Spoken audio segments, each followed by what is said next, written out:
Halo Subreaker, selamat datang di channel Kaum Review. Pada video kali ini, Kaum Review akan memperkenalkan salah satu manhwa terbaru. Tapi sebelum itu, Bang D mau nanya nih, apakah kalian penggemar manhwa yang menekankan aksi dengan pedang seperti manga Bleach?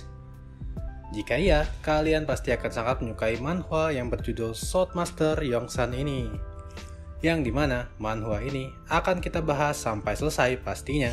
Mau tahu gimana keseruannya? Simak terus channel Kaum Review. Biar enak nih, kalian subrek aja YouTube channel ini. Dan jangan lupa aktifin loncengnya, supaya dapat update terbaru tentang manhwa, manga, dan cerita-cerita keren lainnya.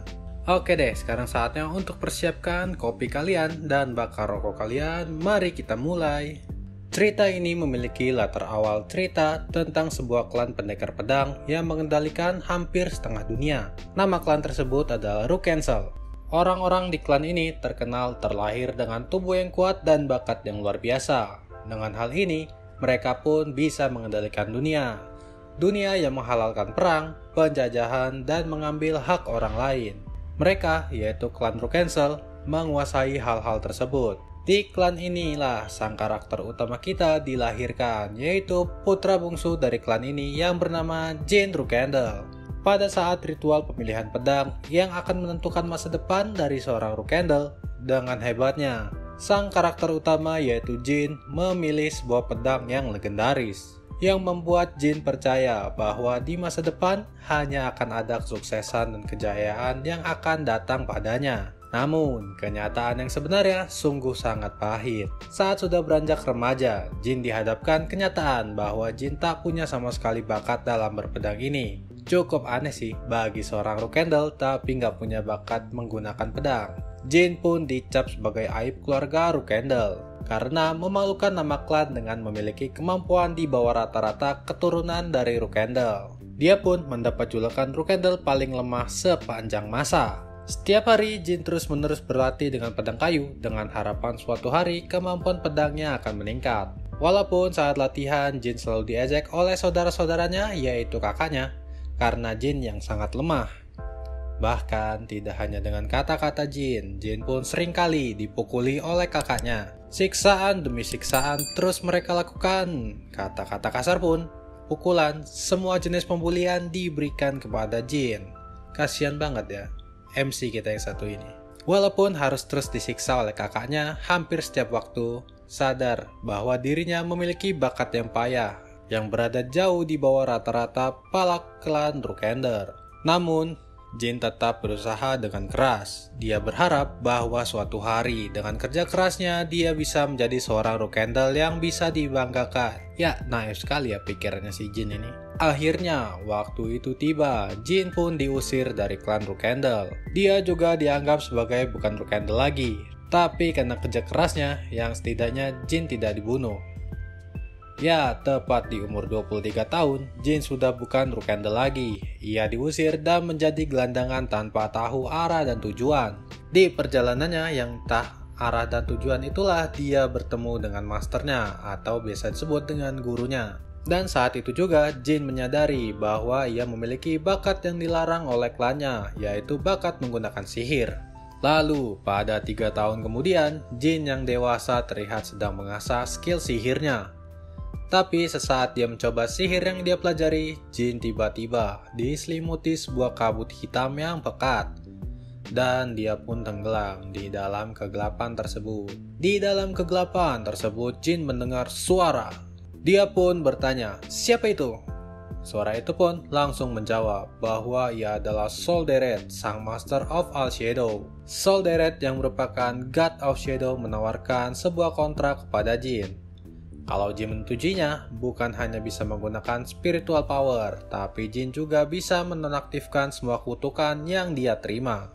Lalu sang dewa langsung memeriksa Jin. Apakah Jin terkena kutukan ataupun tidak? Dan ternyata Jin terkena kutukan yang membuat Jin tidak bisa mengeluarkan bakatnya. Kutukan itu dikenal sebagai Blade Illusion, yaitu kutukan yang menekan bakat seorang pendekar pedang. Ternyata kutukan inilah yang membuat Jin menjadi lemah dan tidak memiliki bakat sebagai seorang swordsman keturunan Rukendel. So Deret pun merasa mungkin inilah yang membuat dia dipanggil ke hadapan Jin. Sang dewa pun langsung menghilangkan kutukan yang ada pada Jin. Dan So Deret pun berkata mulai saat ini tidak ada kutukan apapun yang bisa mengenainya. Sesaat setelah sang dewa menghilangkan kutukannya, dia pun langsung pergi menghilang dari hadapan Jin. Sebelum ia pergi, So Deret mengatakan bahwa Jin kelak akan menjadi seorang magic swordsman yang hebat, dan ia pun berjanji akan terus mengawasi Jin. Sang dewa pun pergi. Setelah kepergiannya, Jin langsung mengambil pedang dan berlatih dengan pedangnya. Dan benar saja apa yang dikatakan So Deret bahwa ia akan menjadi mahir saat menggunakan pedang saat setelah kutukannya dicabut. Jin pun menjadi bersemangat dan ia langsung saja mencoba memasukkan magic atau sihir di dalam pedangnya. Jin pun dengan yakin menyatakan bahwa sang Rookendel paling lemah sepanjang masa sudah tidak ada lagi. Akhirnya kerja kerasnya membuahkan hasil. Ya memang nasib nggak ada yang tahu ya Subbreaker. Tiba-tiba saja saat dia berlatih dia diserang oleh kelompok kenaik yang membuat dia terbunuh atau mati. Dia pun mengeluh kenapa di saat menghadapi harapan kenapa dia langsung mati. Dia berharap apakah Jin akan diberikan kesempatan lagi. Jadi kira-kira apakah kesempatan itu akan datang ke Jin? Ya, di tengah keputusasaannya dia tiba-tiba terbangun kembali. Padahal dia yakin bahwa beberapa saat yang lalu ia telah mati. Tapi kenapa ini dia tiba-tiba bangun lagi dan bisa melihat? Lalu saat dia melihat sekelilingnya, kenapa banyak orang yang ia kenal?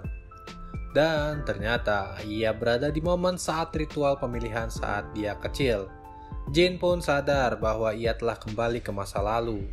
Saat ia masih berumur 1 tahun, di kehidupan sebelumnya saat ritual pemilihan Jin dengan tanpa sadar mengambil pedang Barisada yang legendaris itu. Tapi di kehidupan ia yang baru ini, ia memilih dengan sadar dan sendirinya pedang sang patriark itu. Jadi, kira-kira kehidupan baru apa yang akan dihadapi oleh sang tuan muda Jin Rookendel? Scene pun berpindah, cerita pun berlanjut. Terlihat di sana ada seorang anak kecil dengan tatapannya yang tajam, sedang menatap sebuah pedang yang tengah tertancap di dalam tanah. Lalu ada sekumpulan orang tua dengan ekspresi terkejutnya berkata bahwa bagaimana mungkin anak itu telah memilih pedang milik patriark atau kepala keluarga di keluarga Rookendel.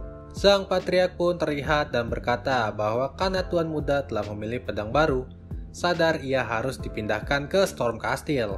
Scene pun berlanjut ke latar pada situasi setelah 6 tahun berlalu.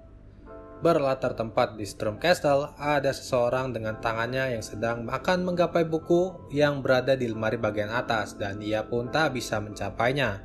Dia berkata bahwa ini sudah 7 tahun sejak kedatangannya di tempat ini. Karena sesuai peraturan keluarga, ia harus berada di sini sampai usia 10 tahun. Ya, lelaki ini adalah tuan muda Jin yang berusia 7 tahun. Dia mengeluh kalau tinggal di sini tuh membosankan.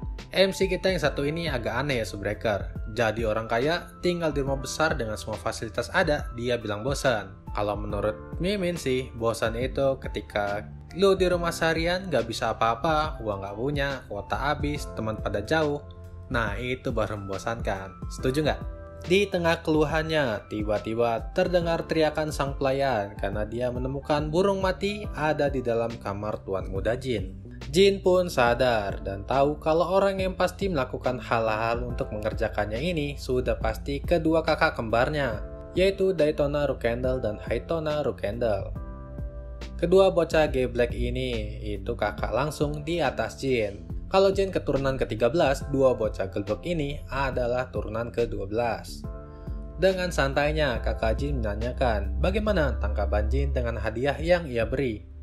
Hadiah apaan? Hadiah itu bunga atau jam? Ini mah marah burung mati, aneh emang. Tapi Jin banyak diam saja, tidak menanggapi kedua kakaknya ini. Kedua kakaknya itu terkenal jahat, sehingga kelak nanti mereka menjadi flag bearer.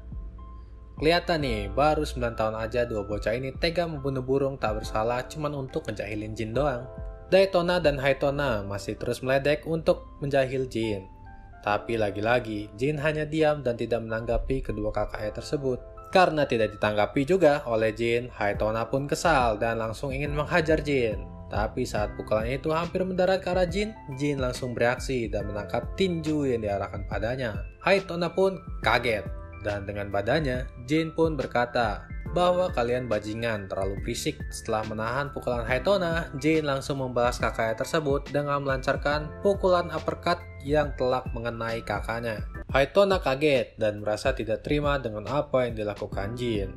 Tapi sebelum sempat membalas, Jin langsung saja menghajar dan terus menghajar kakaknya. Dia berkata bahwa selama ini dia selalu menahan diri, tapi untuk sekarang dia tidak akan menahan diri lagi.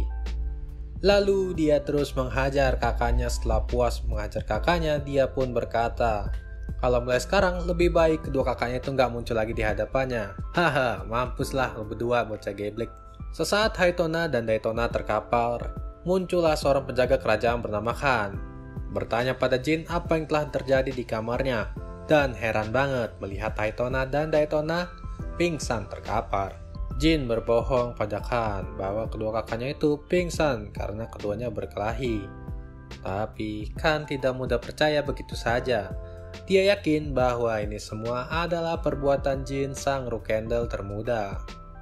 Tapi Khan pura-pura nggak tahu aja dan berkata bahwa ia akan bawa bocah itu ke dokter untuk diobati. Tapi Jin melarang Khan. Dia berkata bahwa kedua kakaknya itu harus pergi ke tempat lain. Khan pun menuruti Jin dan mengikutinya ke suatu tempat. Ternyata Jin membawa kedua kakaknya ke tengah-tengah hutan dan menyuruh kakaknya untuk meninggalkan kedua kakaknya tersebut di tengah hutan di dalam keadaan hujan. Khan pun terlihat ragu dan bertanya kepada Jin, apakah yakin kau akan meninggalkan kedua kakaknya di sini? Sedangkan situasi di hutan itu sedang hujan loh, dan banyak petir yang juga menyambar. Tapi Jin terlihat yakin mengatakan bahwa kakaknya pantas mendapatkan ini agar kakaknya sadar dengan kekejaman yang sudah mereka buat. Khan yang merupakan bawahan dari keluarga Rookendel hanya bisa nurut dan menghargai apapun keputusan yang diambil oleh tuan muda ini. Mereka pun berjalan pulang ke Storm Castle. Di tengah perjalanan, Khan pun menyadari bahwa sepertinya Jin menggunakan mana saat menghajar kedua kakaknya itu. Ia pun berniat untuk melaporkan ke kepala keluarga Rookendel, karena ia merasa masalah ini bukanlah masalah perkelahian antar saudara saja. Khan pun langsung saja pergi ke tempat patriark dan menggunakan kudanya. Ya, ini sudah seperti dugaan Jin bahwa Khan pasti akan melaporkan ini kepada ayahnya. Khan adalah ksatria pelindung kastil, tapi ia juga merupakan seorang pengawas yang diutus oleh ayahnya Jin. Kekuatan hitam tadi itu pasti terlihat seperti magic oleh Khan, tapi sebenarnya kekuatan ini adalah kekuatan spiritual yang dia dapatkan karena telah melakukan kontrak dengan Solderet, sang God of Shadow. Hal ini memastikan bahwa kontrak yang ia lakukan di kehidupan sebelumnya tetap berlaku di kehidupannya yang sekarang. Selain itu, karena kekebalan kutukan yang diberikan oleh Solderet, Jin pun bisa terhindar dari kutukan Blade Illusion yang telah mengutiknya di kehidupan sebelumnya, dan ia membuat menjadi aib keluarga Rookendel. Ia dengan yakin bahwa kehidupan ia akan berbeda dari kehidupan sebelumnya. Scene cerita ini berpindah ke sebuah tempat di mana terdapat seorang sedang menduduki seperti sedang melapor ke seorang pemimpin yang ia takuti dan segani. Khan sedang melaporkan apa yang telah ia lihat saat bertemu Jin ke Patriark. Patriark adalah kepala keluarga Rookendel ini. Lalu ia menanyakan lagi apakah yang melaporkannya itu benar. Khan pun menjawab dengan yakin bahwa itu benar. Sang Patriark langsung saja menyuruh Khan untuk mengumpulkan pasukan dan ia berkata bahwa dia akan bertemu dengan Jin. Sang Patriark pun pergi dengan membawa pasukan 7 orang ksatria utama Rookendel yang masing-masing memimpin 200 prajurit. Mereka pun langsung saja pergi ke Storm Castle untuk bertemu Jin. Wah, gila ya MC kita yang satu ini. Dia buat masalah yang membuat sampai-sampai bapaknya harus mengerahkan pasukan besar demi untuk menemuinya. Mantep banget gak Subbreaker? Kira-kira bakal seperti apa ya pertemuan antara ayah dan anak ini? Apakah kalian penasaran? Tunggu aja ya di video kami berikutnya. Oke lah, kelihatannya kopi dan rokok pun sudah habis. Udah saatnya kita istirahat sebentar. Besok bakalan kita lanjutin lagi ya. Jadi stay tune terus di channel Kaum Review. Bye bye.